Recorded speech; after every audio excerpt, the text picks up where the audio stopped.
So, my dad asked me a while ago how I thought I would define love. And at the end of the conversation, he asked me if there's anything, and he wanted like a pretty simple answer, but he asked me if there was anything that he could do to be more, I don't know, open or loving as a father. And that was closer to the beginning of quarantine. Um, and German Shepherds are the shit.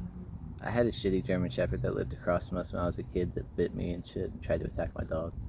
But German Shepherds are like so smart. So they're so like locked in. They're so you just gotta do it right. But anyways, here's like anyways. That was a long time ago. And now my dad is I am growing into the person that I knew that I would be. Like I had to become the person that could do the stuff that I was going to do. So I just had to figure out what that person is and how to become that person. And Bakir's trying so hard to find out. Oh, okay, now the dog's smiling, wagging stuff. Now a long time later, he's quitting tobacco. He just started. As we both kind of evolve. And I'm kind of like telepathically trying to pray / have a good one. Trying to kind of pray / like send answers his way, send encouragement, send love.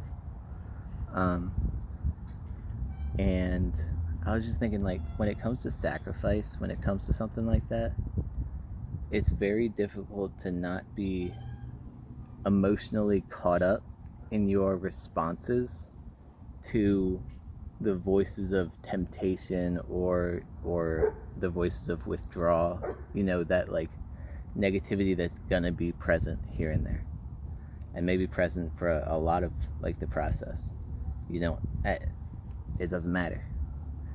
The point is that when you're going through something like that, it's very tough when those voices of fear or doubt or any of that make their presence known. It's very difficult to not respond or react to that emotionally. But when you can get to the point in your mind where it's simplified to the point where like you know the answer, you know the goal, you know the direction that you're going in, you know the steps to get there, and you know that this voice is bullshit, you know that this isn't really, just respond intelligently with the right answer and leave it at that. So like when the voice comes of temptation, just very simply, it can be the same fucking answer every time. And ideally you want to probably get it there, because then your brain is really going to learn, okay, this is the way we respond to this. And then that temptation just isn't even anything. It's not something to fear anymore once you have the proper response, and you build a habit of responding in that way. So very simply in your mind, that voice is like, I need to do this. Oh, what if I'm going to make this mistake? Oh, like for me, I should overeat at this moment. I want to eat a big meal, but I know that I'll probably be happier if I just have like some kind of lean, healthy meal. When that Bagheera! Listen, man, that dog is older than you. There's no reason. Just be cool. Just play with him. Yo! Bro, you're in your prime. God, don't let that fucking dog get hurt. I just always worry that they're gonna get hurt. He'll be fine. He knows what he's doing. Just respond. Okay, here's the thought. I want to fall victim to temptation. Hear it. Take a breath. No, I'm not gonna do that, because that's not what a leader would do. I'm acting as a leader now. I'm growing and evolving. So it might suck. I embrace that suck. I give that negativity a hug. Give me whatever you got, the best you got. Throw it at me. I don't give a fuck. I know who I am. I know what I'm doing. I know where I'm going. So I'm gonna stay strong. Thank you, God. I love you. And move on.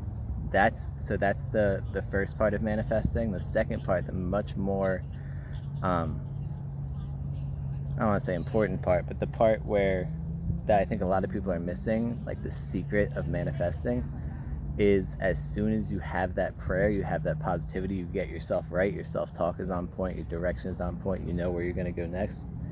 Work, motherfucker. You put in the work, because that's what turns those affirmations into a change in your biochemistry, in your physiology, your psychology. That shit changes by doing the work of someone who is going to the places that you're going. You can't just think about this shit and all of a sudden you're there. You have to think about it, figure out where you're going, and then flow state your way through the work. Work hard every day, and you will realize transformation has occurred without you even trying. You just did the work.